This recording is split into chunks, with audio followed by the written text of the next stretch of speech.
Hello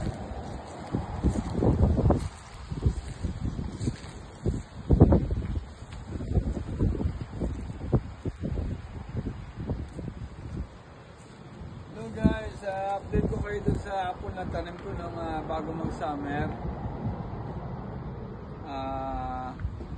Ito, parang hinog na siya.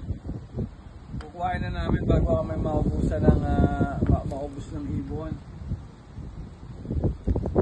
Ito pa para makita mo.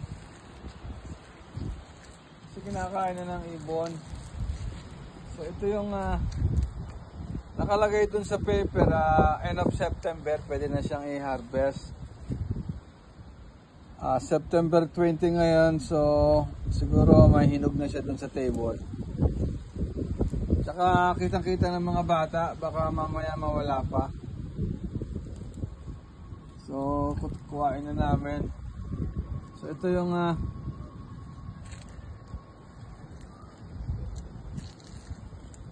parang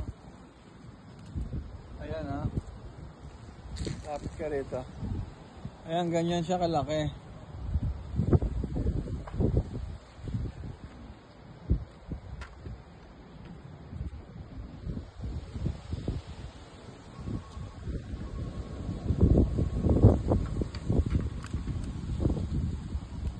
Sana hindi siya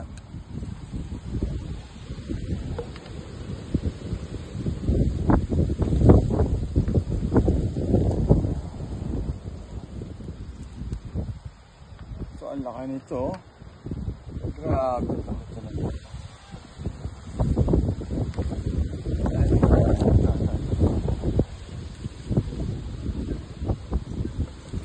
Apat pa lang puno na